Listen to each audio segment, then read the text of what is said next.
Nice, no friend. Reinkarnasi sang pengangguran, jika terlahir kembali, aku akan bersungguh-sungguh. Volume 1 Bab 3, Buku Panduan Sihir. Sudah kira-kira 2 tahun sejak aku bereinkarnasi. Kakiku akhirnya cukup berkembang sehingga aku bisa berjalan. Juga, saya akhirnya bisa berbicara bahasa dunia ini. Setelah memutuskan untuk memberikan hidup saya kesempatan yang jujur kali ini, pertama-tama saya perlu membuat rencana. Apa yang kurang dalam hidup saya sebelumnya? Belajar, latihan, dan teknik, itulah yang kurang. Waktu bayi, bagaimanapun, tidak banyak yang dapat saya lakukan. Tidak ada yang lebih dari sekadar mengubur wajahku di dada seseorang saat aku diangkat.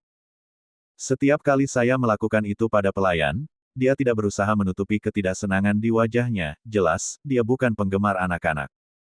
Mengira bahwa olahraga adalah sesuatu yang bisa menunggu, saya mulai belajar membaca buku di sekitar rumah. Pelajaran bahasa adalah hal yang sangat penting, hampir 100% orang Jepang melek bahasa mereka sendiri, tetapi banyak dari mereka yang mengabaikan studi bahasa Inggris mereka atau ragu-ragu untuk berinteraksi dengan orang-orang ketika di luar negeri, sedemikian rupa sehingga kemampuan berbicara bahasa asing menjadi keterampilan yang dihargai. Dengan pemikiran tersebut, saya memutuskan untuk menjadikan sistem penulisan dunia ini sebagai mata pelajaran pertama saya. Hanya ada 5 buku di rumah kami. Saya tidak tahu apakah itu karena buku mahal di dunia ini atau karena Paul dan Zenith bukan pembaca yang hebat. Mungkin itu kombinasi keduanya. Sebagai seseorang yang dulunya memiliki koleksi beberapa ribu buku meskipun semuanya adalah novel ringan. Tetapi sekarang situasinya sulit untuk diatasi. Meski begitu, 5 buku pun sudah cukup sebagai bahan untuk belajar membaca. Bahasa dunia ini dekat dengan bahasa Jepang, jadi saya bisa memahaminya dengan cukup cepat.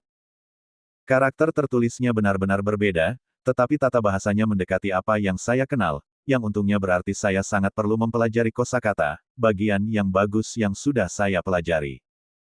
Ketika akan tidur ayah saya akan membacakan dongeng untuk saya, yang memungkinkan saya untuk dengan mudah mengambil kata-kata. Mungkin karena ini saya dapat belajar dengan cepat. Setelah saya bisa membaca, saya menemukan isi buku kami cukup menarik. Saya tidak pernah bersenang-senang belajar dimanapun dalam hidup saya sebelumnya, tetapi setelah beberapa pemikiran, saya menyadari itu tidak jauh berbeda dari mencari informasi baru tentang game online. Dan itu tidak terlalu buruk. Bagaimanapun, saya bertanya-tanya apakah ayah saya tahu bahwa bayi laki-lakinya memahami hal-hal yang dia baca.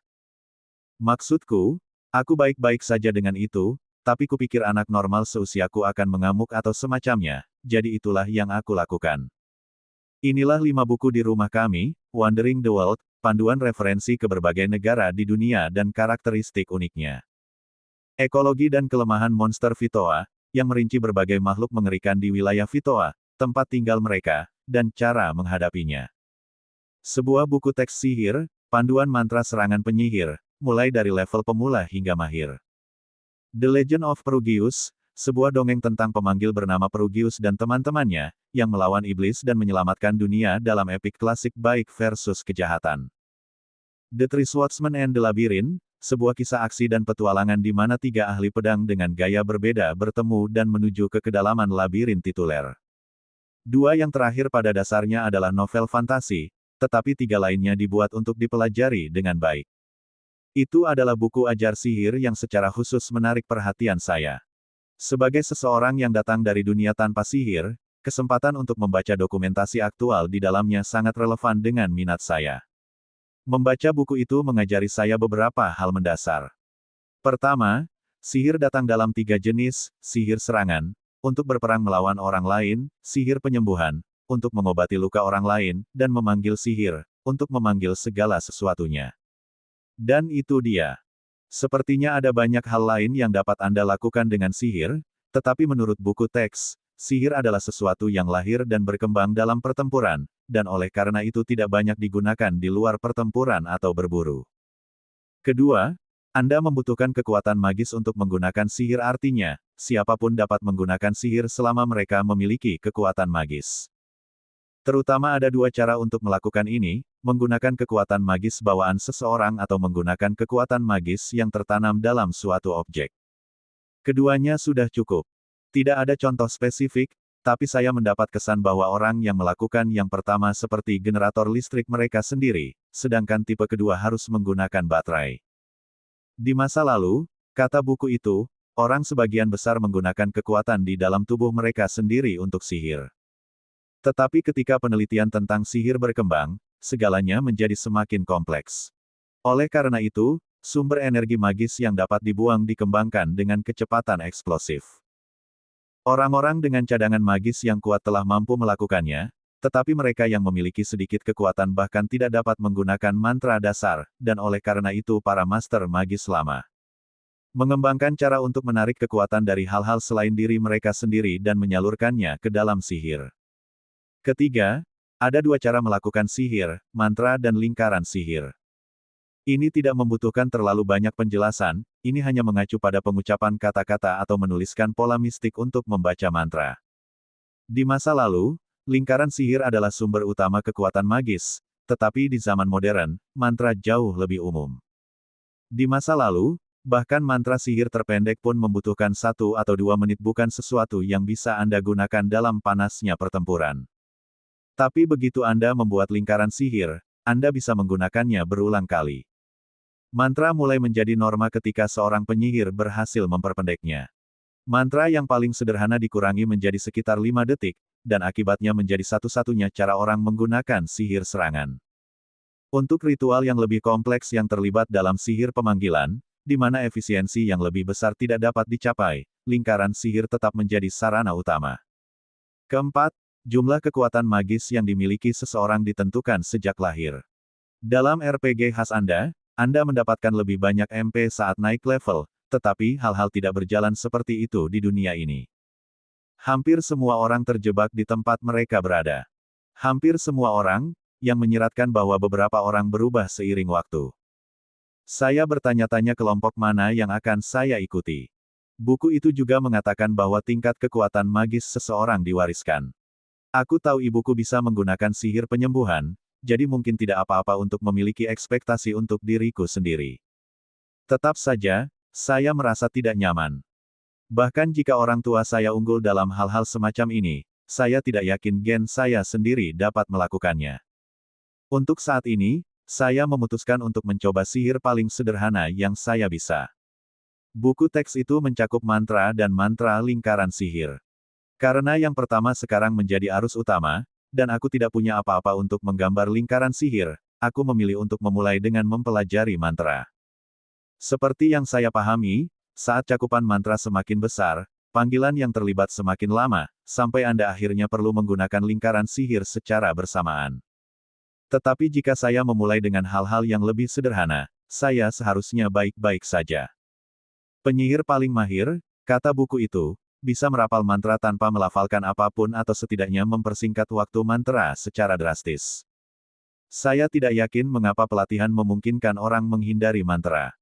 Bagaimanapun, jumlah kekuatan magis seseorang tidak berubah, tidak ada peningkatan level dan tidak ada peningkatan yang sesuai ke MP maksimum.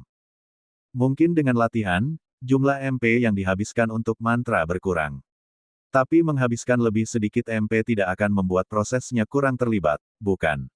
Baiklah. Apapun masalahnya, saya hanya perlu mencobanya. Dengan A Textbook of Magic di tangan kiriku, aku mengulurkan tangan kananku dan mulai melafalkan kata-katanya. Biarlah air yang luas dan diberkati berkumpul di mana engkau akan dan mengeluarkan aliran murni tunggal darinya bola air. Aku merasakan sensasi seperti darah menggenang di tangan kananku, dan kemudian seolah-olah darah itu mengalir melalui telapak tanganku, bola air seukuran kepalan tanganku terwujud. Gah! Aku berteriak karena perasaan aneh itu, dan sesaat kemudian, bola air itu jatuh dan berceceran ke lantai. Sepertinya konsentrasi diperlukan untuk mempertahankan mantra. Konsentrasi. Fokus, fokus. Aku bisa merasakan darah mengalir di tanganku sekali lagi. Itu dia. Ini dia. Ya, ini terasa benar. Sekali lagi, saya mengulurkan tangan kanan saya, membentuk gambaran di kepala saya ketika saya mengingat bagaimana keadaan terakhir kali.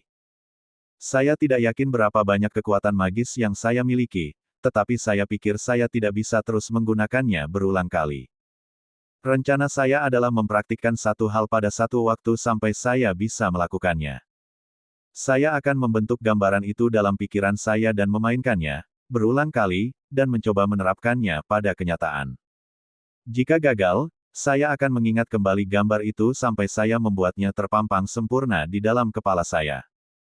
Ini adalah cara yang sama aku berlatih combo dalam game pertarungan, di kehidupanku sebelumnya.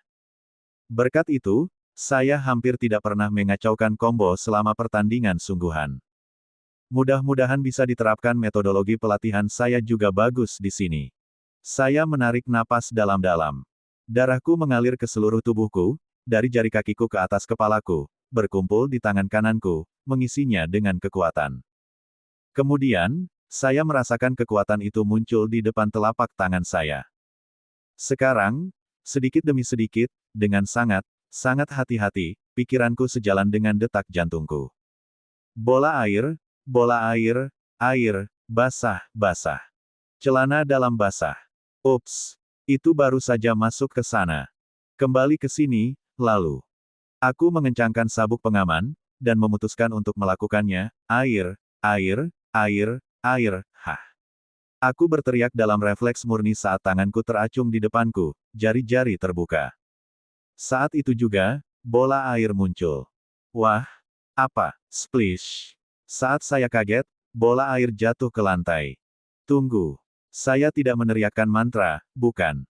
Tapi kemudian, kenapa? Yang saya lakukan hanyalah menempatkan diri saya di ruang mental yang sama seperti terakhir kali saya mencoba mantra. Apakah mantra tidak terlalu menjadi masalah saat mereproduksi aliran kekuatan magis? Apakah menggunakan sihir tanpa pengucapan semudah itu? Itu pasti skill level tinggi, kan? Jika itu yang mudah, apa gunanya dari mantra sama sekali? Aku merenung dengan keras. Disinilah saya, seorang pemula yang lengkap, dan saya berhasil mengeluarkan mantra tanpa kata-kata sama sekali. Saya hanya memfokuskan energi magis tubuh saya di depan pikiran saya dan kemudian menginginkannya untuk terbentuk. Itu saja. Yang menyiratkan bahwa mantra itu sebenarnya tidak diperlukan sama sekali. Siapapun bisa melakukan apa yang baru saja saya lakukan. Mungkin mantra itu adalah pemicu aktivasi mantra, di mana mengucapkan kata-kata akan menciptakan efek tanpa harus fokus pada energi yang mengalir melalui tubuh Anda. Itu pasti seperti itu. Semacam perbedaan antara transmisi manual dan otomatis di dalam mobil, di mana Anda masih dapat mengambil kendali manual jika Anda benar-benar menginginkannya. Menggunakan mantra memungkinkan efek magis terpicu secara otomatis. Ini memiliki beberapa keuntungan besar. Pertama, dibuat untuk memudahkan pengajaran. Daripada membutuhkan penjelasan yang berbelit-belit tentang merasakan darah yang mengalir melalui pembuluh darah Anda berkumpul dan semua itu, mengucapkan mantra dengan mengucapkan kata-kata lebih mudah dijelaskan dan lebih mudah dipahami. Dan kemudian, seiring kemajuan studi seseorang, gagasan tentang mantra sebagai bagian tak terpisahkan dari proses tersebut secara alami akan berakar. Keuntungan kedua adalah mantra mudah digunakan. Sihir serangan, pada dasarnya, adalah sesuatu yang perlu dilakukan di tengah panasnya pertempuran. Jauh lebih cepat mengucapkan mantra daripada menutup mata dan berdiri di sana sambil bersenandung saat Anda mencoba berkonsentrasi. Selain itu, di tengah panasnya momen, jauh lebih mudah mengatakan sesuatu daripada melalui serangkaian gerakan menit. Tapi mungkin beberapa orang berpikir pilihan pertama lebih mudah. Aku membolak-balik buku itu, tetapi tidak ada apa-apa tentang merapal mantra tanpa mantra. Aneh. Apa yang baru saja saya lakukan tidak terlalu sulit. Mungkin aku punya semacam bakat khusus, tapi aku ragu itu adalah sesuatu yang tidak bisa dimanfaatkan orang lain sama sekali, pikirku. Seorang pesulap atau penyihir biasanya menggunakan mantra dari saat mereka masih pemula hingga menjadi master. Setelah merapalkan ribuan atau bahkan puluhan ribu mantra, tubuh menjadi terbiasa dengan mantra, bahkan jika mereka tidak mencoba untuk membaca mantra tanpa kata, mereka tidak akan tahu bagaimana cara melakukannya. Oleh karena itu bukanlah sesuatu yang biasanya dilakukan, dan karenanya buku itu tidak mengatakan apa-apa tentangnya. Ya, itu tidak masuk akal. Lagi pula, aku sendiri bukanlah orang biasa. Itu keren, bukan? Agak seperti memiliki trik licik di lenganku. Apakah dia baru saja mengaktifkan krime katalis tanpa oratorio? Tapi katalis itu biasanya hanya akan membuka saluran. Oh, Sekarang saya pasti tertarik. Oke. Tidak usah terlalu terburu-buru. Saya harus tenang dan tenang. Diri masa laluku telah terjebak dalam perasaan ini, juga, dan kita tahu bagaimana dia berubah. Seseorang yang sombong karena dia lebih baik dengan komputer daripada orang kebanyakan, kemudian menjadi terlalu sombong dan gagal keras dalam hidup. Saya harus tetap tenang. Tahan diriku. Hal yang penting di sini bukanlah menganggap diri saya lebih baik dari orang lain. Saya hanya seorang pemula. Saya seperti pemain bowler pemula yang kebetulan melakukan pukulan pada lemparan pertama saya melalui keberuntungan bodoh. Keberuntungan pemula hanya itu. Saya perlu bekerja keras dan fokus pada belajar daripada salah mengira ini sebagai semacam bakat bawaan. Baiklah. Saya memilikinya. Pertama-tama saya mencoba mantra dengan mengucapkan mantra, kemudian berlatih dengan pikiran tunggal dengan meniru bagaimana rasanya tanpa menggunakan mantra. Oke, ayo coba ini lagi, kataku sambil mengulurkan tangan kanan di depanku. Lenganku terasa agak berat, dan bahuku seperti ada sesuatu yang besar yang memberatkannya. Ini kelelahan. Apakah saya telah berkonsentrasi terlalu keras? Tidak, itu tidak benar. Saya adalah master MMO kelas bawah, gaya sendiri, yang bisa pergi tanpa tidur selama 6 hari saat bermain game. Tidak mungkin tenaga mental remeh ini menguras saya sebanyak itu. Apa aku sudah kehabisan MP? Apa-apaan? Jika kekuatan magis seseorang ditentukan saat lahir, apakah itu berarti saya hanya memiliki cukup MP untuk menggunakan 2 mantra waterball? Sepertinya itu terlalu rendah. Atau mungkin karena ini adalah pertama kalinya saya hanya memiliki sedikit kekuatan magis untuk digunakan. Tidak, itu tidak masuk akal. Saya mencoba sekali lagi, hanya untuk memastikan, bola air pun terwujud dan akhirnya saya pingsan. Jujur saja, Rudy, kata ibuku, kalau kamu lelah, kamu harus ke toilet dulu baru tidur. Aku terbangun dan mendapati aku tertidur dengan buku di tangan, dan mengompol sementara itu. Kampret. Aku tidak percaya aku mengompol di usiaku. Itu memalukan. Sialan. Bagaimana aku bisa? Tunggu. Saya baru berusia 2 tahun, bukan? Membasahi diri sendiri masih bisa dimaafkan pada usia itu, ya. Jadi, sepertinya kekuatan sihirku terlalu rendah. Itu mengempiskan mood saya. Tetap saja, meskipun yang bisa saya kumpulkan hanyalah 2 waterballs, yang penting adalah bagaimana saya menggunakannya, saya kira. Mungkin saya harus berkonsentrasi untuk menyulapnya lebih cepat. Keesokan harinya, saya masih merasa baik-baik saja setelah menyulap waterball keempat saya. Setelah menit kelima saya mulai merasa lelah. Apa-apaan? Mengingat pengalaman saya sehari sebelumnya, saya tahu bahwa casting yang lain akan menyebabkan saya pingsan, jadi saya memutuskan untuk berhenti.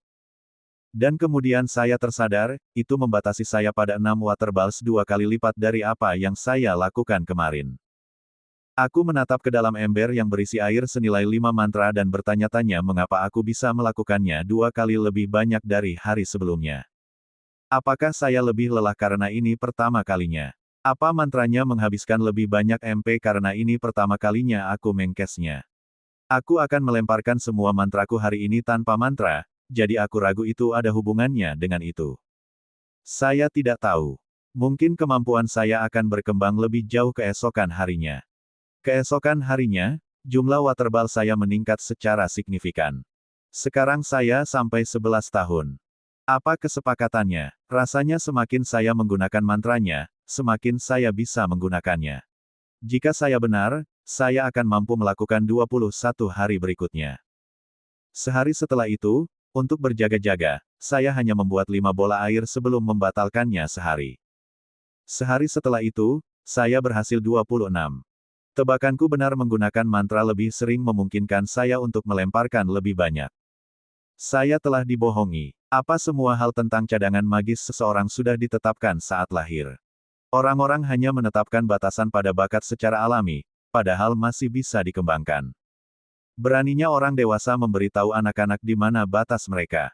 Sepertinya saya tidak bisa menerima apa yang dikatakan buku ini begitu saja, gumam saya. Hal-hal yang tertulis di dalam buku tersebut tampaknya mengambil perspektif bahwa ada batasan tentang apa yang dapat dicapai seseorang. Atau mungkin itu berbicara tentang bagaimana segala sesuatunya bekerja setelah melatih keterampilan seseorang.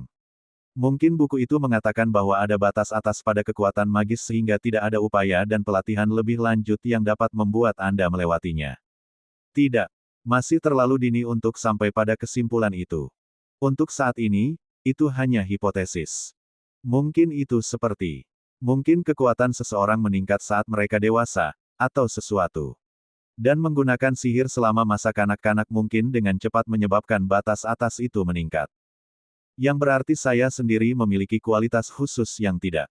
Saya sudah mengatakan saya tidak akan menganggap diri saya istimewa. Di dunia saya sebelumnya, mereka mengatakan bahwa berolahraga saat Anda sedang tumbuh biarkan kemampuan Anda berkembang lebih cepat, sebaliknya, setelah Anda selesai bertumbuh, peningkatan hanya berjalan sejauh ini bahkan dengan upaya yang intens.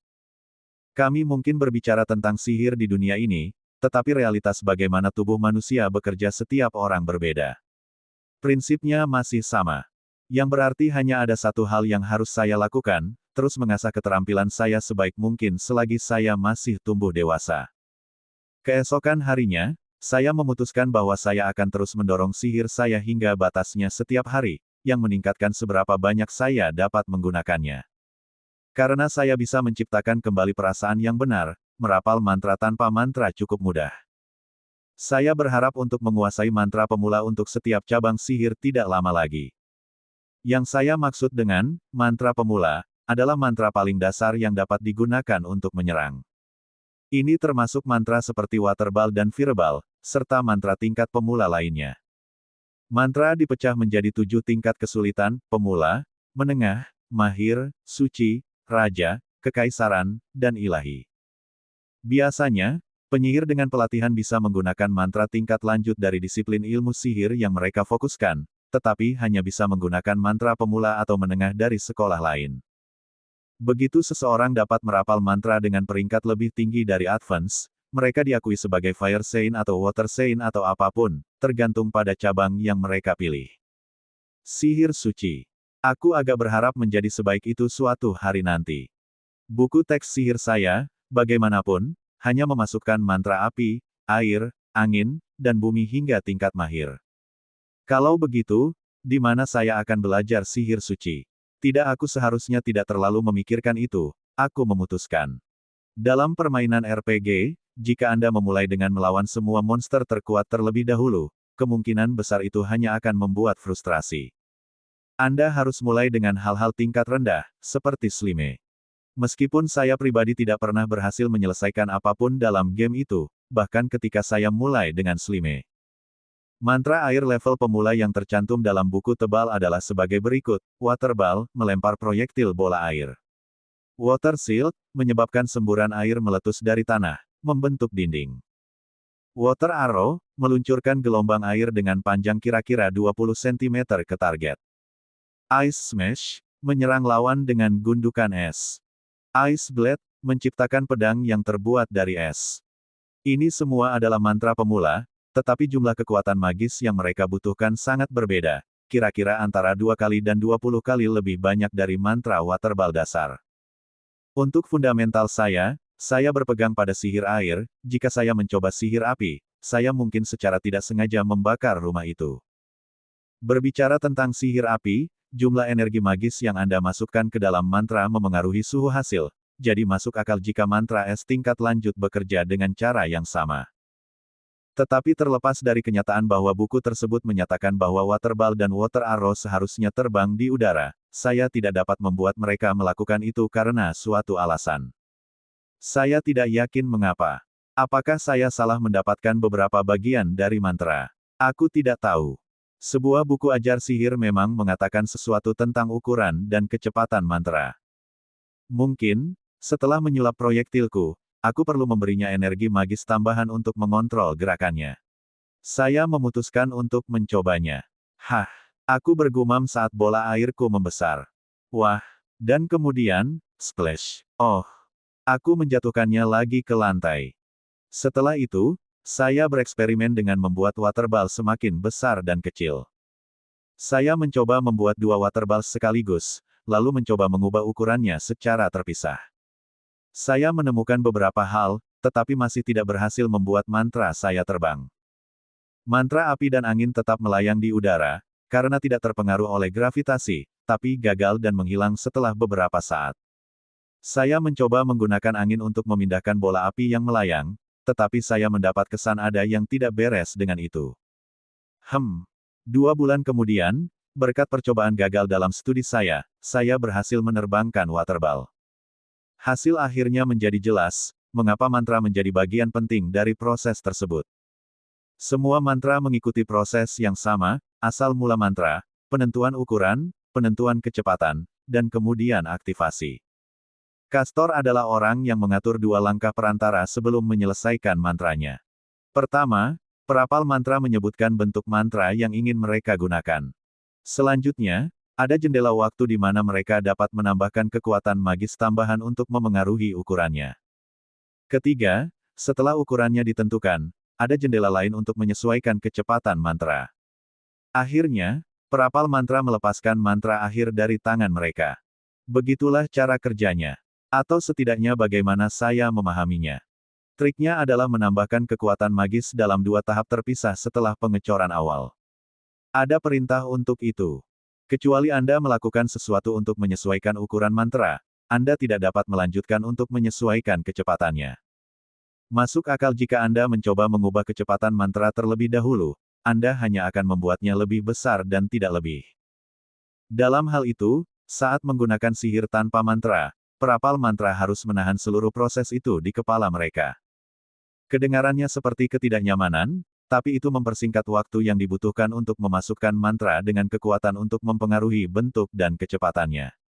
Ini memungkinkan mantra ditarik beberapa detik lebih cepat. Saya juga bisa mengubah proses pembuatan mantra awal. Misalnya, ini tidak terdaftar di dalam buku, tetapi dimungkinkan untuk membekukan waterball dan mengubahnya menjadi bola es, dan semacamnya. Jika saya terus belajar, mungkin saya bisa melakukan jurus Kaiser Phoenix, atau sesuatu seperti itu. Banyak hal bisa berhasil, itu semua hanya tergantung pada ide apa yang muncul di kepala. Ini mulai menyenangkan. Tetap saja, fundamental itu penting. Saya perlu membangun potensi magis saya sebelum saya mulai bereksperimen. Jadi, ya, sekarang saya memiliki 2 item dalam program pelatihan saya, meningkatkan cadangan magis saya dan membuat perapalan mantra diam-diam. Menetapkan tujuan yang terlalu muluk-muluk hanya akan menyebabkan kekecewaan. Triknya adalah memulai dari yang kecil. Baiklah kalau begitu. Sudah waktunya untuk bekerja keras dan melakukannya. Setiap hari sejak saat itu, saya berlatih mantra tingkat pemula sampai saya hampir pingsan karena kelelahan. Volume 1 Chapter 4 Bab 4 Guru. Saya berusia 3 tahun. Baru-baru ini saya akhirnya mengetahui nama orang tua saya. Ayah saya adalah Paul Greirat. Ibuku adalah Zenith Greirat. Dan nama saya adalah Rudess Greirat, putra sulung dari keluarga Greirat. Orang tua saya tidak menyebut satu sama lain dengan nama depan mereka, dan mereka memanggil saya, Rudy, jadi butuh beberapa waktu untuk mempelajari semua nama resmi kami yang sebenarnya.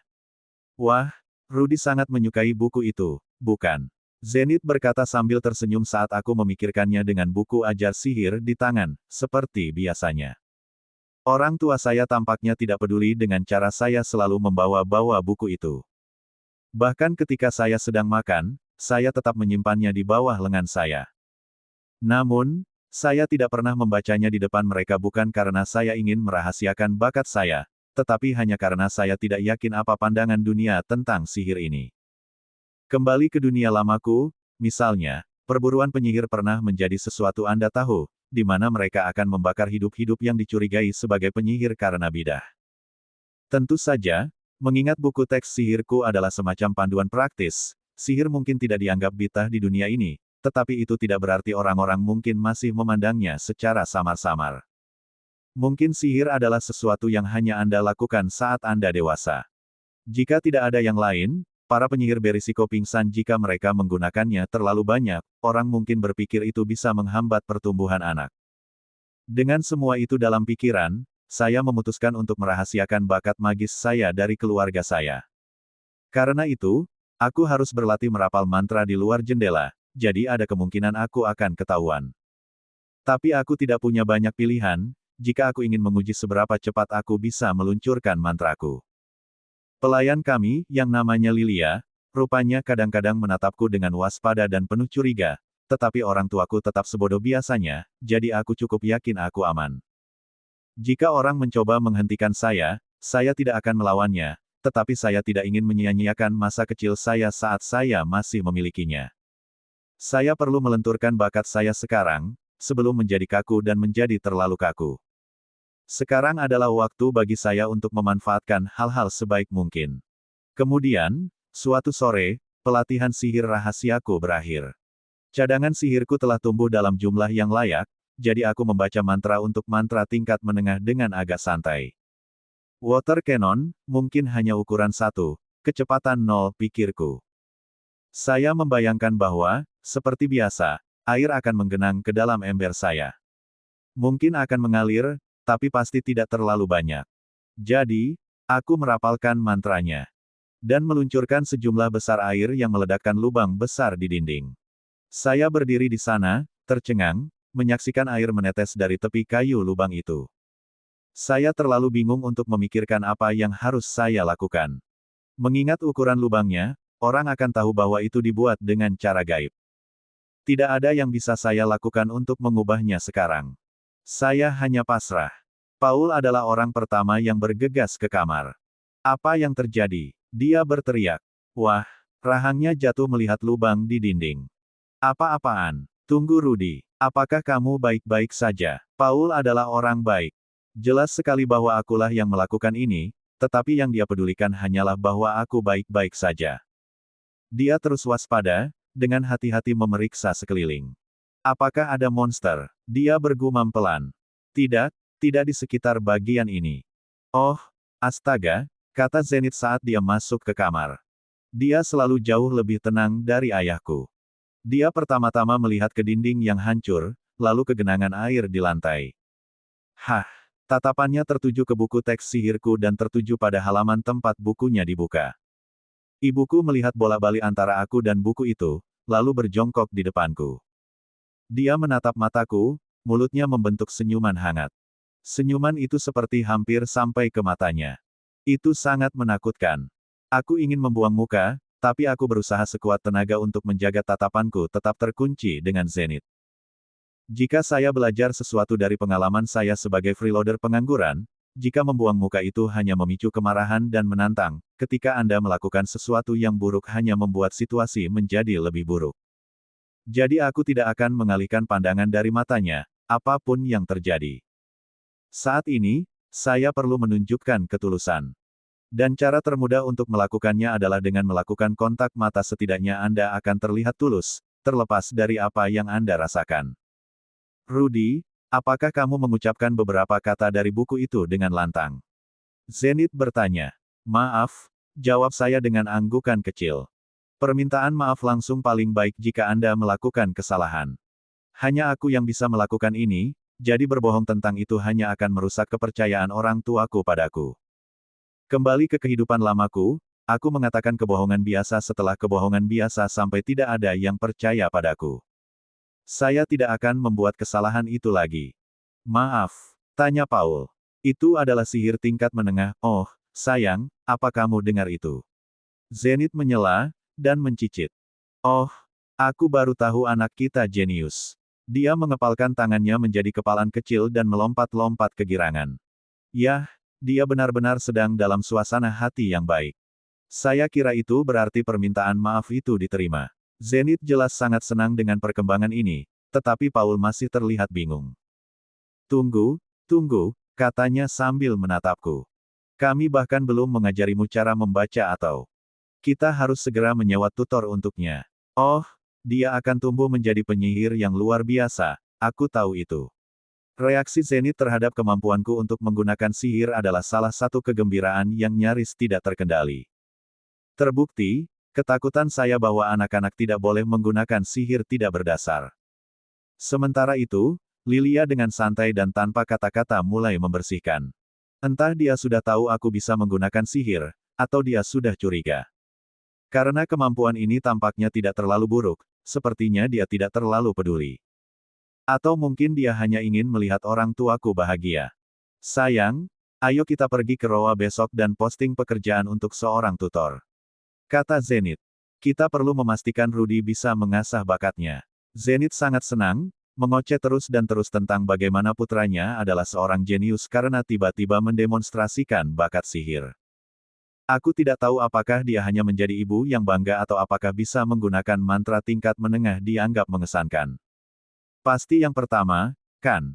Dia tidak melihatku mempraktikkan sihirku, jadi dia mengatakan bahwa dia hanya tahu, aku adalah seorang jenius berarti dia sudah memutuskan itu untuk dirinya sendiri, tanpa dasar apapun. Tidak, itu tidak sepenuhnya benar. Dia jelas memiliki semacam intuisi. Saya memang banyak berbicara pada diri saya sendiri. Bahkan ketika saya sedang membaca, saya menggumamkan kata atau frasa yang saya sukai dengan lantang. Sejak saya datang ke dunia ini, saya telah melakukan subvokalisasi hal-hal saat membaca, pada awalnya semuanya dalam bahasa Jepang, tetapi setelah mempelajari bahasa lokal, saya secara tidak sadar mulai menggunakannya. Ketika Zenith mendengar saya mengucapkan kata-kata, dia akan menjelaskan apa artinya. Ini juga cara saya belajar banyak tentang kata benda yang tepat untuk dunia ini, tetapi itu tidak terlalu relevan di sini. Tidak ada yang mengatakan apa-apa saat saya belajar sendiri bahasa dunia ini. Tidak ada yang mengajari saya kata-kata yang saya baca. Dari sudut pandang orang tua saya, mereka melihat anak mereka membaca ketika dia belum diajar, serta berbicara tentang isi buku dengan lantang. Tentu saja mereka akan mengira saya jenius. Maksud saya, jika itu anak saya, itulah yang akan saya pikirkan. Begitulah yang terjadi di kehidupan saya sebelumnya, setelah adik laki-laki saya lahir. Dia lebih cepat tumbuh dewasa lebih cepat dalam mengambil sesuatu dibandingkan dengan saya atau kakak laki-laki saya, termasuk berbicara dan berjalan. Orang tua saya adalah tipe orang yang santai yang dengan nakal berkata, "Oh, saya ingin tahu apakah dia jenius," bahkan ketika tidak ada yang mengesankan. Saya harus ingat bahwa, meskipun saya mungkin saja seorang pengangguran, putus sekolah menengah atas, saya juga memiliki mental usia seseorang di pertengahan 30-an. Saya bisa melakukan ini. Sayang, kita harus memberinya tutor rumahan. Kata Zenith. Aku yakin kita akan bisa menemukan instruktur sihir yang hebat di Roa. Rupanya, orang tua tetap sama dimanapun Anda berada, kapanpun seorang anak menunjukkan beberapa firasat bakat khusus, itu langsung untuk memastikan mereka mendapatkan pendidikan khusus yang tepat untuk hadiah mereka. Di kehidupan lamaku, orang tuaku memuji adik laki-lakiku yang sangat jenius dan memberinya banyak hal untuk dipelajari. Paul kurang antusias dengan saran Zenith untuk mencarikan saya tutor rumahan untuk sihir. Tunggu, sekarang. Bukankah kau berjanji jika kita punya anak laki-laki, kita akan membesarkannya menjadi seorang ksatria? Jadi, seorang gadis akan menjadi penyihir, tetapi seorang anak laki-laki akan menjadi seorang ksatria. Mereka pasti sudah setuju sebelum saya lahir. Tapi dia sudah bisa menggunakan sihir tingkat lanjut di usianya. Zenith membantah. Dengan pelatihan yang tepat, dia akan menjadi penyihir yang luar biasa. Tapi janji adalah janji, sela Paul. Jangan bicara padaku tentang janji. Anda selalu mengingkari janji. Kami tidak sedang membicarakan saya sekarang. Jadi orang tua saya terlibat sedikit pertengkaran, sementara Lilia terus dengan tenang menjalankan tugasnya. Pertengkaran itu berlarut-larut, sampai, saat Lilia selesai bersih-bersih, dia berkata sambil mendesah, bagaimana jika dia belajar sihir di pagi hari dan berlatih pedang di sore hari. Saran itu membuat argumen untuk beristirahat, dan orang tua saya yang konyol memutuskan sekolah anak mereka tanpa repot-repot mempertimbangkan perasaannya. Bukan masalah besar. Aku memang berjanji untuk memberikan segalanya dalam hidup baru ini. Maka diputuskan bahwa tutor rumahan harus dipekerjakan untuk saya. Saya menyimpulkan bahwa posisi instruktur pribadi untuk seorang bangsawan muda adalah yang bergaji tinggi. Paul adalah salah satu dari sedikit ksatria di daerah itu, yang membuatnya menjadi bangsawan berpangkat rendah, jadi aku bertanya-tanya apakah dia bisa menawarkan bayaran yang kompetitif. Kami berada di luar, jauh dari kerajaan, dan di luar perbatasan, bakat tingkat tinggi, terutama untuk sesuatu seperti penyihir, sangat sedikit. Jika kita mengajukan permintaan ke sesuatu seperti persekutuan penyihir atau persekutuan petualang, apakah ada yang akan menanggapi? Orang tua saya juga tampak khawatir dengan prospek itu, tetapi mereka tampaknya segera menemukan seseorang, karena pelajaran saya akan dimulai keesokan harinya. Dan karena tidak ada penginapan di desa kami, guru saya akan tinggal bersama kami. Orang tuaku cukup yakin bahwa guruku akan menjadi pensiunan petualang. Orang-orang muda tidak akan datang sejauh ini ke pelosok, dan tidak ada kekurangan pekerjaan untuk penyihir kerajaan di ibu kota. Seperti yang saya pahami, di dunia ini, hanya penyihir tingkat mahir yang mengajarkan seni misterius. Jadi, siapapun yang kita punya setidaknya akan menjadi petualang tingkat menengah atau mahir, mungkin lebih tinggi. Dalam benak saya membayangkan seorang pria parubaya atau orang tua dengan bertahun-tahun rajin belajar di bawah ikat pinggangnya, lengkap dengan janggut panjang yang dibutuhkan untuk penyihir seperti itu. Saya Rosie. Senang berkenalan dengan Anda. Harapan saya cukup melenceng. Orang yang muncul adalah seorang gadis muda, mungkin dari usia SMP. Dia berpakaian coklat, jubah sihir, rambut birunya ditata menjadi kepang, posturnya rapi dan sopan. Kulit putihnya tampak tak tersentuh matahari, dan matanya agak mengantuk. Ekspresinya tidak benar-benar memancarkan keramahan, dan meskipun dia tidak berkacamata, dia terlihat seperti gadis yang suka bersembunyi di perpustakaan dengan hidungnya di buku. Di satu tangan, dia membawa tas, dan di tangan lainnya, dia memegang tongkat yang cocok untuk penyihir. Keluargaku datang untuk menyambutnya bersama, ibuku menggendongku. Orang tua saya melihatnya, kehilangan kata-kata. Tidak heran, sungguh. Ini sama sekali tidak mungkin seperti yang mereka harapkan. Saat mempekerjakan seseorang untuk menjadi tutor rumahan, Anda akan membayangkan bahwa Anda akan membuat seseorang lebih maju dalam beberapa tahun. Dan sebaliknya, inilah hal kecil ini. Dengan semua video game yang pernah saya mainkan, gagasan tentang loli penyihir bukanlah hal yang aneh bagi saya. Di bawah umur, mata mencemooh, canggung secara sosial, itu di sana adalah bocil. Dia sempurna. Saya ingin dia menjadi pengantinku.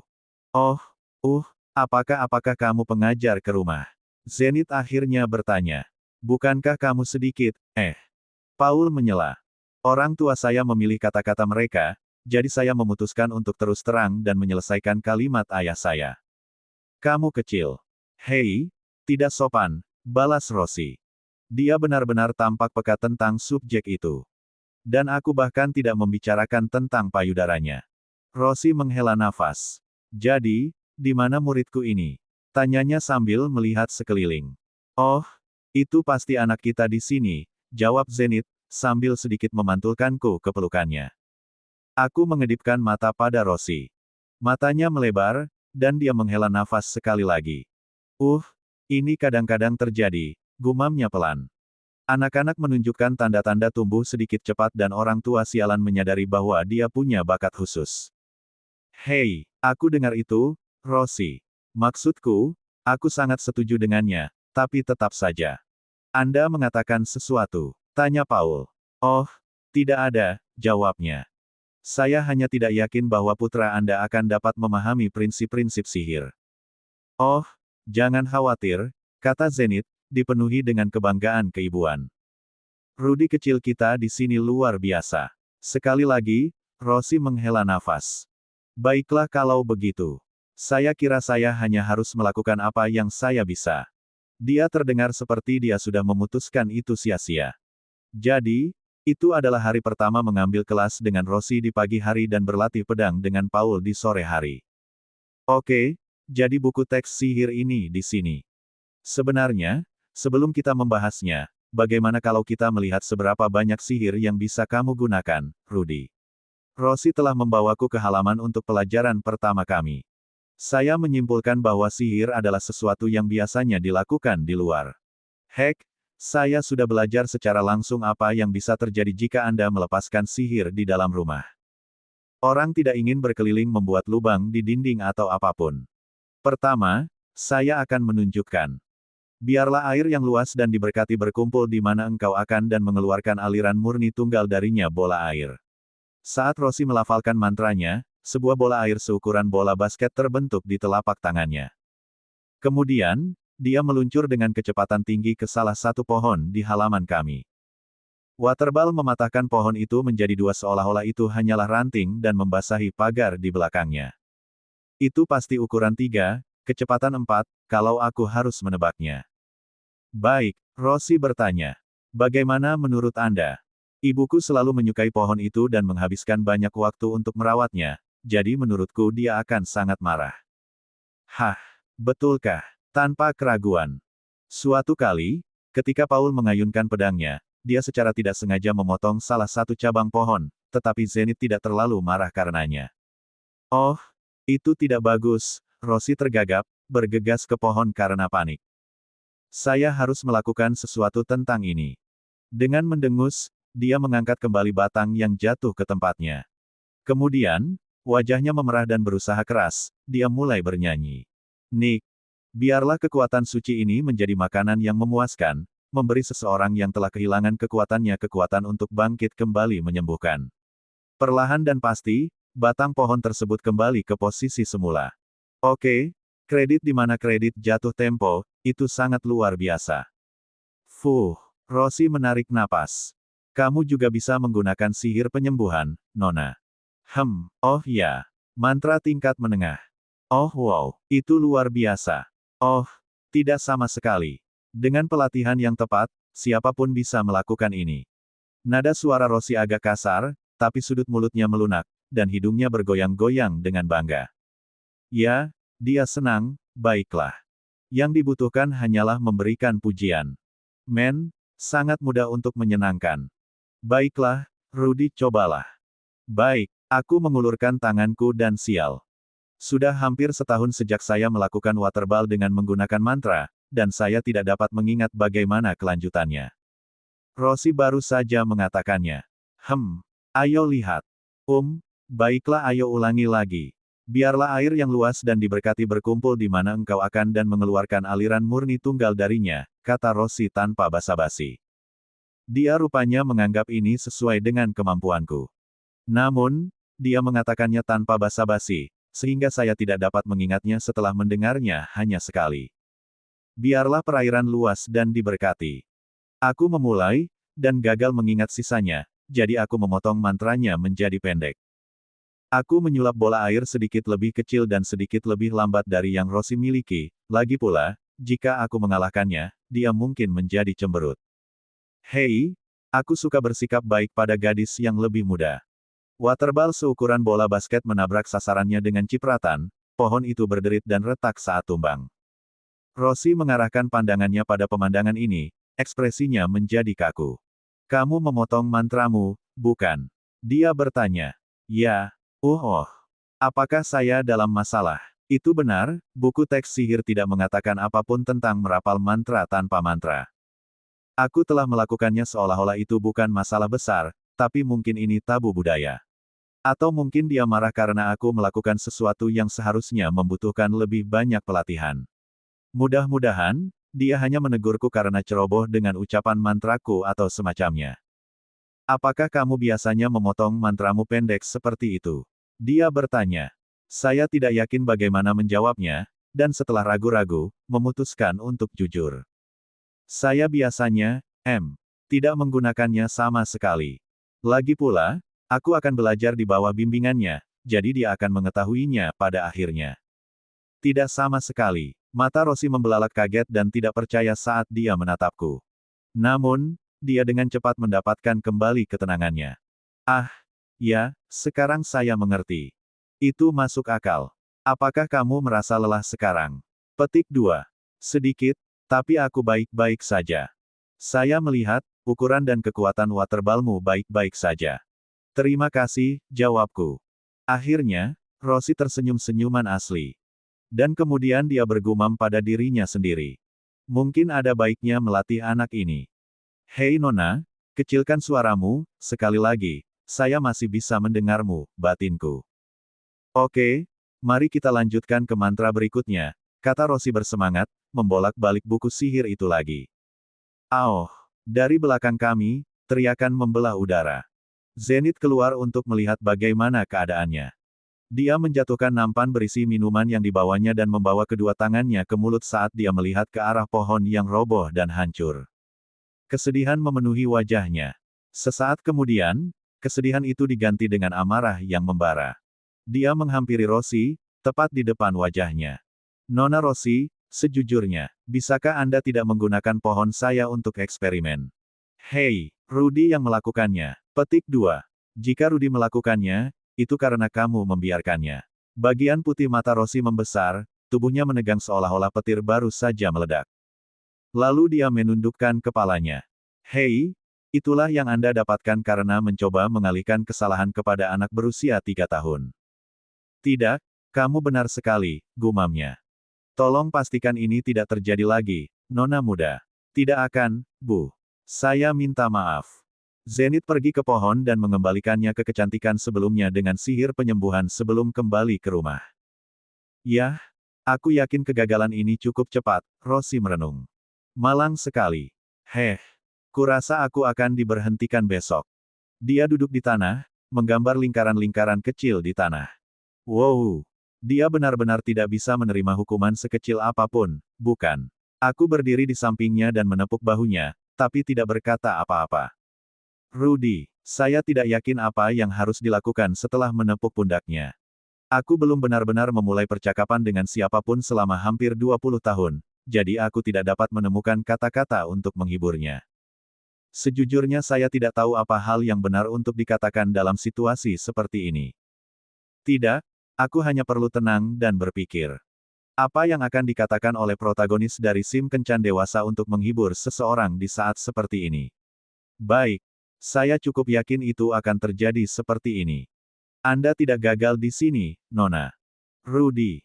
Anda baru saja mendapatkan lebih banyak pengalaman, itu saja. Rossi tercengang. Ya, kamu. Kamu benar. Terima kasih. Jadi, bisakah Anda melanjutkan pelajarannya? Jadi, sejak hari pertama, saya membentuk sedikit ikatan dengan Rossi. Sore dihabiskan untuk berlatih ilmu pedang dengan Paul. Kami tidak memiliki pedang latihan kayu yang cocok untuk balita seperti saya, jadi fokus kami adalah pada pelatihan fisik, lari, push-up, sit-up, hal-hal semacam itu. Menurut Paul, membiasakan tubuh saya untuk bergerak adalah prioritas pertama. Pada hari-hari dia terlalu sibuk untuk berlatih dengan saya, dia mengatakan kepada saya untuk mengikuti fundamental saya. Kurasa ayah seperti itu di setiap dunia. Aku hanya harus tersenyum dan menahannya. Seorang anak kecil tidak memiliki stamina untuk menghabiskan sepanjang sore untuk berolahraga, jadi kami akan menyelesaikannya sekitar sore hari. Karena itu, saya memutuskan untuk menghabiskan waktu saya antara saat itu dan makan malam mengerjakan mantra. Menyesuaikan ukuran mantra meningkatkan jumlah kekuatan magis yang dibutuhkan untuk memicunya.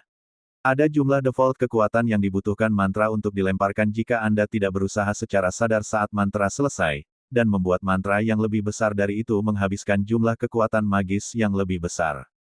Semacam hukum kekekalan massa. Anehnya, bagaimanapun, membuat mantra lebih kecil juga menghabiskan lebih banyak kekuatan magis. Saya tidak begitu yakin dengan prinsip yang bekerja di sana, tetapi menciptakan bola air seukuran kepalan tangan membutuhkan lebih sedikit energi magis daripada membuat bola seukuran tetesan hujan. Aneh sekali. Aku bertanya pada Rossi tentang itu, tapi dia hanya berkata, ya, begitulah. Rupanya, itu belum dijelaskan. Aku tidak tahu mekanisme bagaimana sihir bekerja, tapi melalui latihan, memahami metodenya tidaklah terlalu buruk.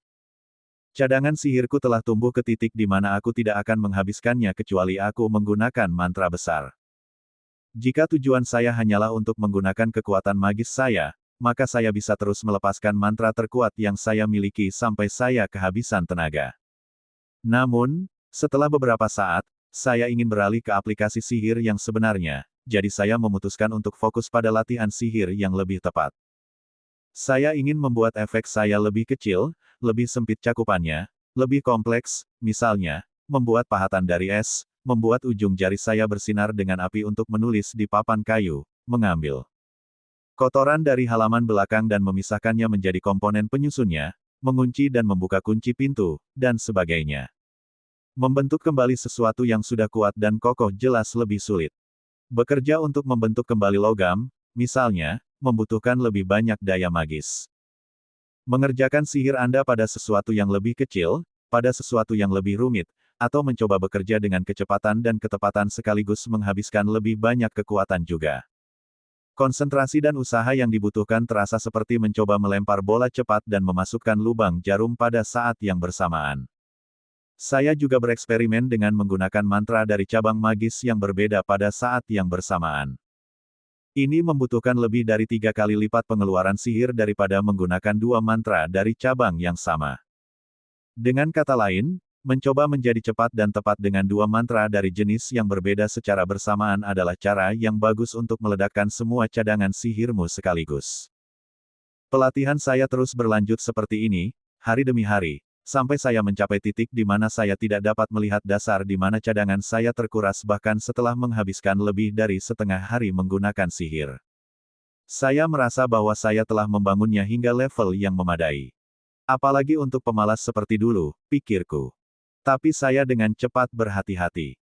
Tubuh menjadi lembek ketika seseorang mengendur dari latihan fisik mereka. Sejauh yang saya tahu, sihir bisa jadi sama, dan sekarang setelah saya mengumpulkan cadangan, saya ingin terus berlatih untuk memastikan mereka tetap seperti itu.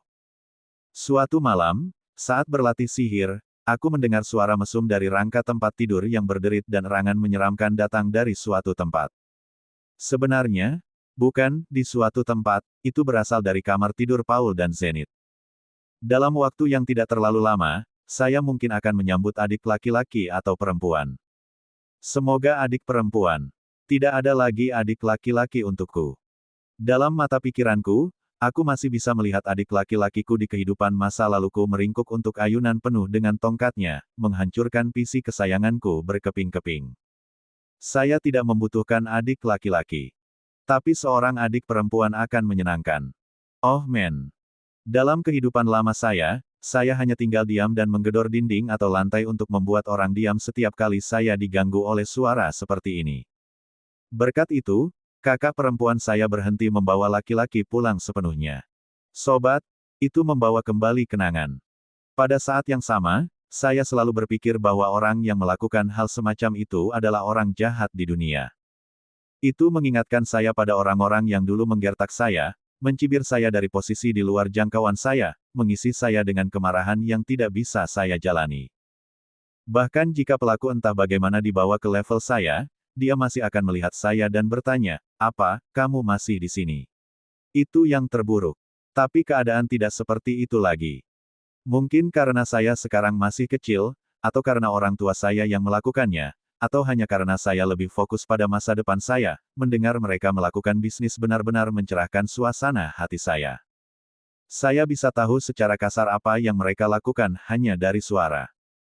Tampaknya Paul juga cukup pandai di tempat tidur.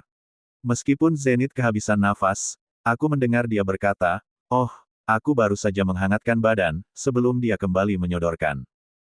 Dia terdengar seperti karakter utama dari Sim Kencan dewasa yang cukup eksplisit, kejantanan yang tak terbatas dan semuanya. Sebagai putra Paul, mungkinkah saya mewarisi sebagian dari kecakapan seksual itu? Dan suatu hari, saya akan terbangun dengan kekuatan saya, menemukan pahlawan wanita saya, dan membuat jalan saya menuju merah jambu. Hal semacam itu membuat saya bersemangat pada awalnya, tetapi belakangan ini menjadi basi, dan saya dengan santai berjalan ke lorong menuju toilet dengan suara berderit bergema melalui dinding. Juga, derit dan rintihan akan berhenti begitu saya mendekati kamar mereka, yang sangat lucu. Malam ini sama saja.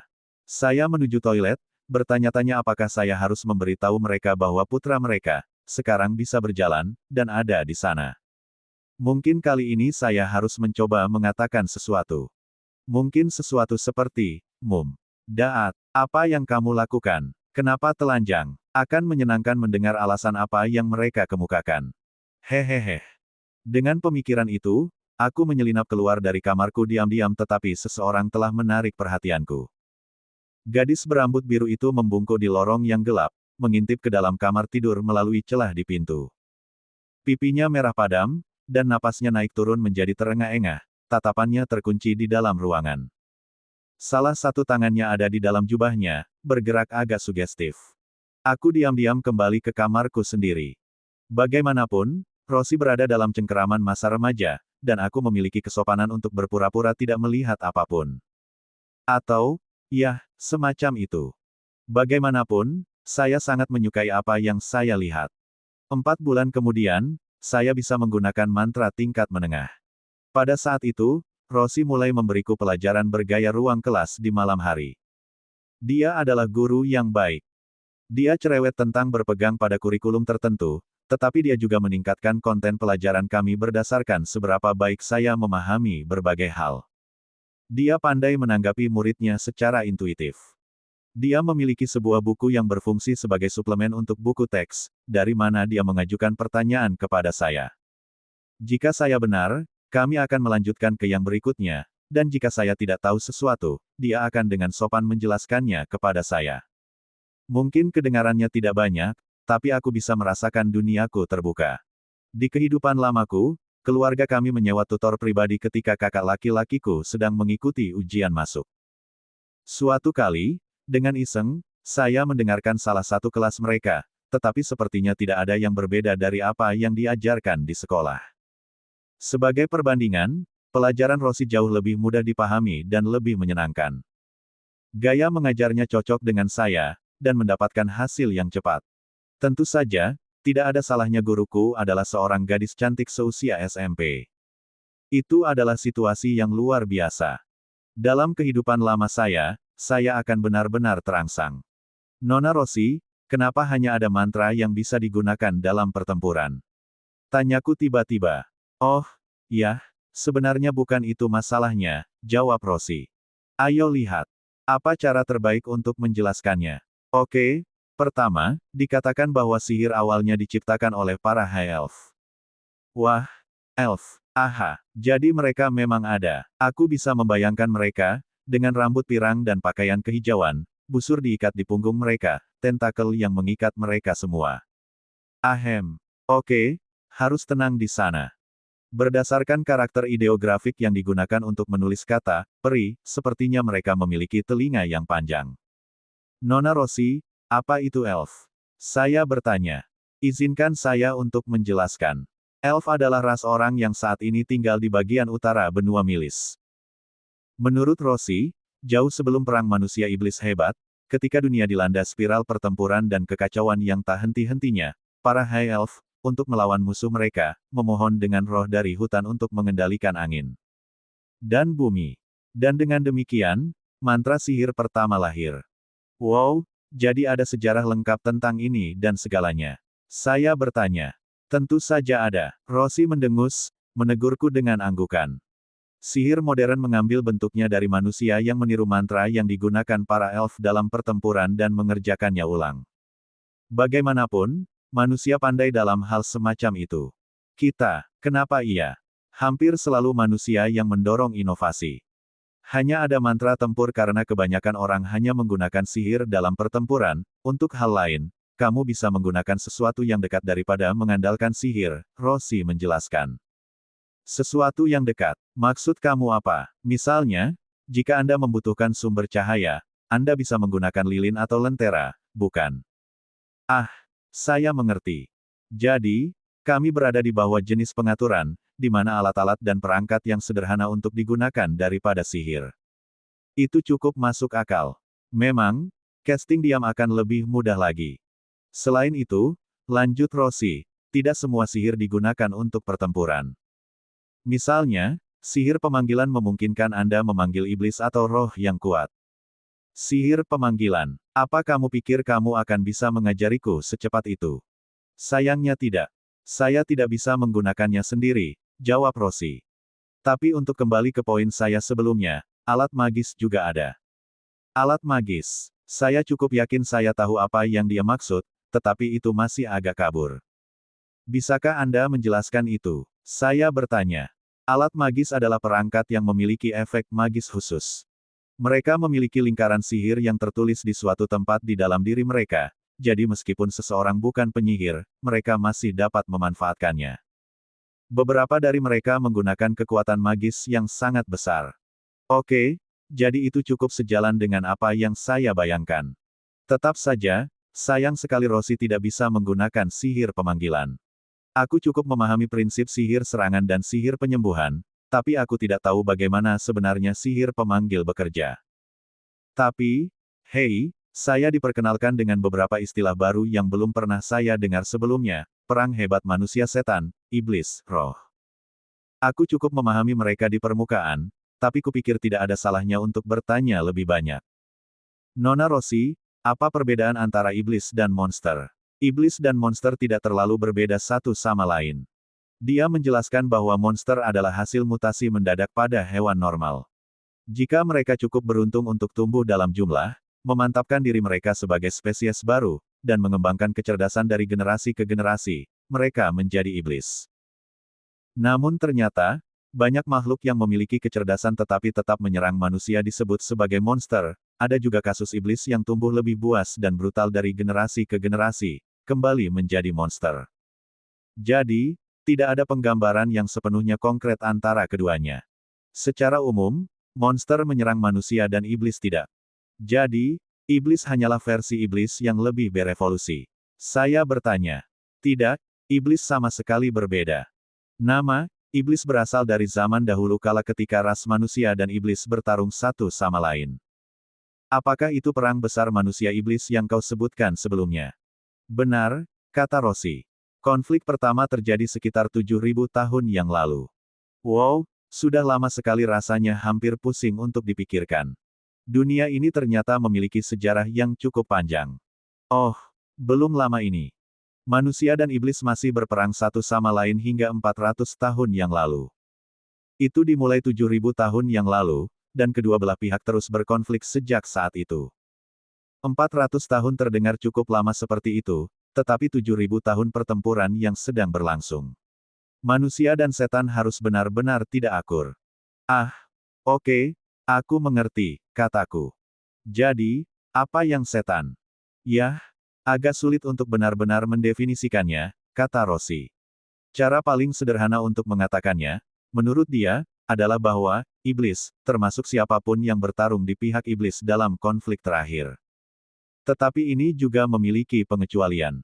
Sebenarnya aku sendiri iblis, katanya. Oh, Anda, saya memiliki setan untuk tutor rumah. Yang saya maksud adalah tidak ada konflik yang terjadi saat ini. Memberi perdamaian kesempatan benar-benar cara yang harus ditempuh, ya. Benar, kata Rossi. Secara lebih formal, aku adalah salah satu Migurt, dari wilayah Biegoya di benua iblis. Kau pasti tahu keterkejutan orang tuamu saat pertama kali melihatku, kan, Rudy? Petik 2. Kupikir itu karena kamu masih kecil. Aku bukan anak kecil, Rossi mendengus. Itu jelas merupakan titik yang menyakitkan baginya. Mereka terkejut dengan warna rambut saya. Rambut Anda, saya pikir itu adalah warna biru yang sangat cantik, secara pribadi. Mereka mengatakan bahwa, untuk ras iblis, semakin dekat rambut kita dengan warna hijau, semakin biafab. Bergantung pada pencahayaannya, rambut saya juga bisa terlihat cukup hijau. Hijau? Iya, apakah itu warna bahaya dunia ini? Rambut Rossi memiliki warna biru langit yang mencolok, dan dia memutar jari di poninya saat dia menjelaskan dirinya sendiri. Tingkah lakunya sangat menggemaskan. Dulu di Jepang, rambut biru adalah hal yang saya kaitkan dengan pang atau wanita yang lebih tua. Ketika saya melihat orang-orang seperti itu, saya selalu berpikir itu tidak biasa tetapi tidak ada yang aneh atau aneh tentang kunci biru Rossi. Jika ada, saya pikir matanya yang tampak agak mengantuk membantu melengkapi gambaran itu. Dia tampak seperti dia bisa menjadi karakter pertama yang rutenya akan saya coba selesaikan dalam SIM kencan dewasa. Menurutku rambutmu cantik, kataku. Oh terima kasih banyak. Tapi itu adalah hal yang harus kamu katakan kepada seorang gadis yang kamu sukai setelah kamu dewasa. Saya tidak melewatkan pembukaan saya. Saya suka Anda, Miss. Saya tidak bisa menahannya, menggoda gadis manis adalah hal yang ingin saya lakukan.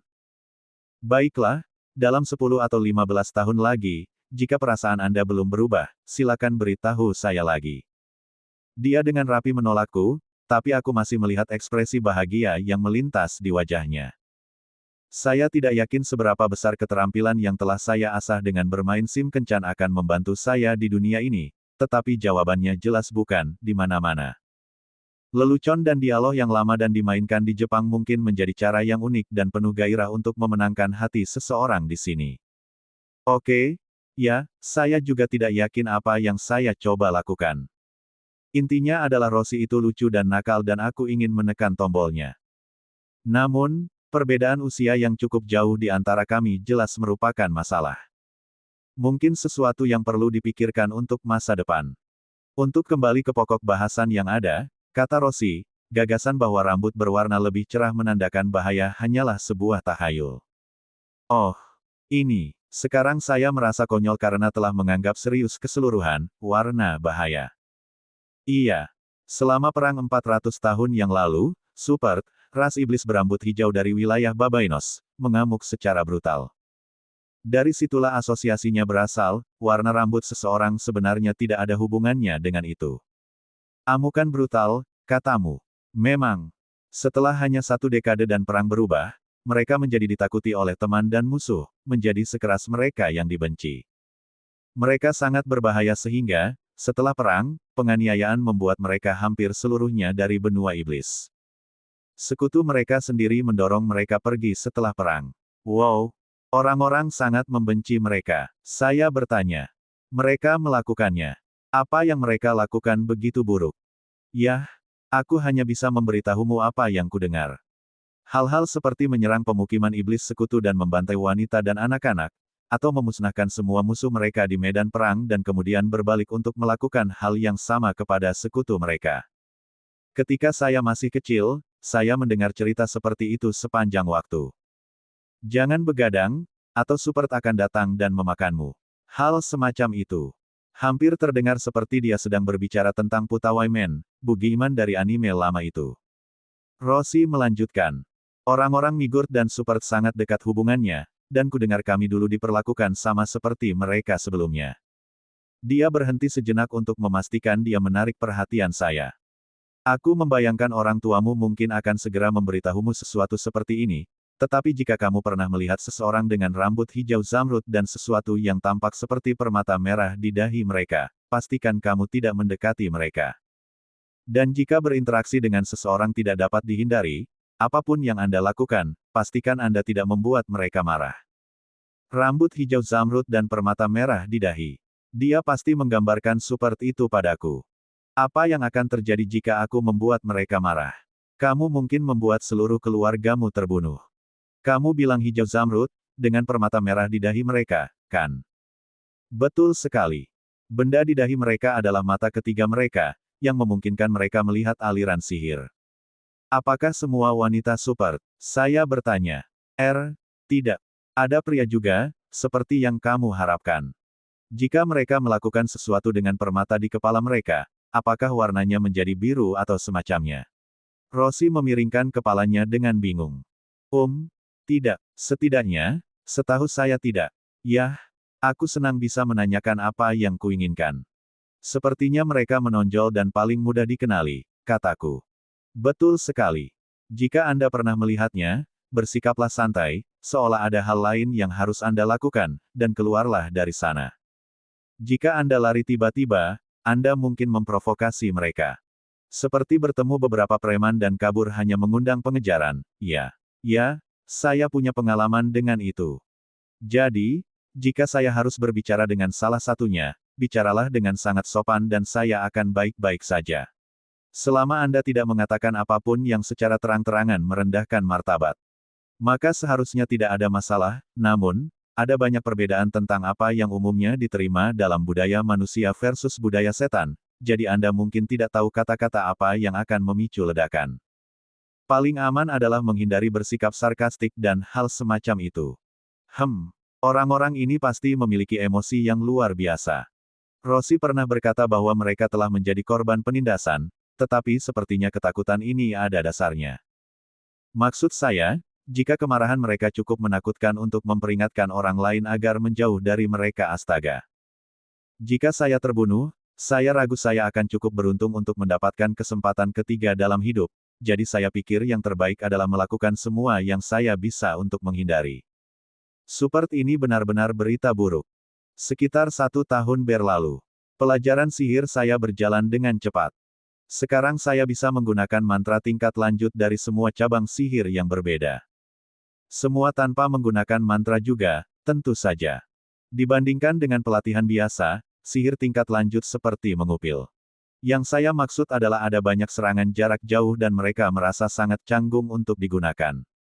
Seperti, apa yang akan saya lakukan dengan kemampuan menurunkan hujan di area yang luas. Tapi kemudian saya ingat bagaimana, setelah kemarau panjang, Rosie membuat hujan di atas ladang gandum, yang membuat penduduk desa sangat senang. Aku sedang di rumah saat itu, jadi ini semua yang ku dengar dari Paul. Terbukti, Rosie telah menangani banyak permintaan dari warga kota dan telah menyelesaikan masalah mereka. Saya hampir bisa mendengarnya sekarang, saya sedang mengolah tanah dan menghantam batu besar yang terkubur di dalam tanah. Bantu aku, Rosiemon. Serahkan saja padaku. Wah, sihir macam apa itu? Petik 2. Saya menggunakan sihir air untuk membasahi tanah di sekitar batu dan kemudian menggunakannya bersama dengan sihir tanah untuk mengubahnya menjadi lumpur. Wow, luar biasa. Batunya baru saja tenggelam. Hehehe. Saya menduga begitulah, mungkin, bagaimana kelanjutannya. Aku tahu kamu adalah tipe orang yang suka membantu orang, Nona Rosie. Saya bilang. Bukan begitu. Saya melakukan ini untuk mendapatkan uang sampingan. Kamu dibayar untuk melakukan hal-hal seperti itu. Tentu saja. Naluri pertamaku adalah menganggapnya serakah, tetapi penduduk kota tampaknya menerima persyaratannya. Mereka tidak pernah memiliki orang yang bisa melakukan hal semacam itu untuk mereka sebelumnya, dan mereka sangat menghargai Rosie untuk itu. Saya rasa inilah yang mereka sebut memberi dan menerima. Saya telah memikirkan hal ini dengan cara yang salah. Ide untuk membantu seseorang keluar dari ikatan tanpa meminta imbalan apapun adalah ide yang sangat Jepang. Itu normal untuk mendapatkan kompensasi untuk hal semacam itu. Itu masuk akal. Memang, menjadi orang yang tertutup di kehidupan masa lalu saya, tidak hanya saya tidak membantu orang lain keluar dari situasi yang buruk, saya adalah situasi yang buruk bagi seluruh keluarga saya. Hahaha. Suatu hari, tiba-tiba, saya memutuskan untuk bertanya kepada Rosie, apakah lebih baik jika saya memanggil Anda, Tuan, daripada hanya, Nona? Rosie mengerutkan wajahnya dengan canggung. Tidak, mungkin sebaiknya tidak. Aku yakin kamu akan dengan mudah melampauiku segera. Saya punya cukup bakat untuk menjadi lebih baik dari Rosie. Itu cukup membuatku tersipu. Lagi pula, akan aneh menyebut seseorang yang kekuatannya lebih rendah dari, Tuan, milikmu, tambah Rosie. Menurutku tidak seaneh itu. Yah, itu akan aneh bagiku. Saya tidak pernah hidup lebih lama dari rasa malu karena memiliki seseorang yang jelas lebih baik dari saya menyebut saya sebagai Tuan. Ah. Jadi, apakah itu semua tentang itu? Apakah kamu mengatakan itu karena kamu lebih kuat dari tuanmu sendiri, Nona Rosie? Dengar, Rudy, seorang guru adalah seseorang yang mengatakan bahwa mereka tidak memiliki hal lain yang bisa mereka ajarkan kepadamu, tapi tetap mengikuti nasihat mereka pada setiap hal yang kamu lakukan. Tapi Anda tidak akan melakukannya, Nona Rosie. Mungkin aku. Bahkan jika Anda melakukannya, saya akan merasa terhormat. Rosie selalu terlihat cukup puas dengan dirinya sendiri setiap kali dia menasihati saya mungkin memiliki cukup seringai di wajah saya sendiri ketika memberinya pujian. Oh tidak.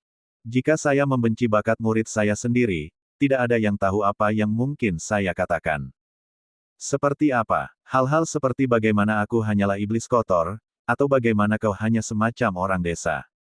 Wow, apakah Rosie benar-benar mengatakan itu padaku? Aku merasa kasihan padanya. Didiskriminasi tidaklah bagus. Tapi saya rasa itulah yang Anda dapatkan ketika ada hierarki dalam hubungan Anda dengan seseorang. Ini akan baik-baik saja, kataku. Bertingkahlah seperti kamu lebih baik dariku. Aku tidak akan bersikap angkuh dan superior hanya karena aku lebih tua. Aku hanya merasa tidak nyaman memiliki hubungan master-murid dengan bakat yang tidak seimbang. Dia menembakku dengan sangat cepat, sepertinya ikatan saya dengan majikan saya memburuk. Dalam pikiranku, aku memutuskan bahwa aku akan tetap menganggapnya sebagai tuanku. Bagaimanapun juga, dia adalah seorang gadis yang masih memiliki sedikit jejak masa muda dan bisa mengajari saya dengan baik apapun yang tidak bisa saya pelajari dengan membaca.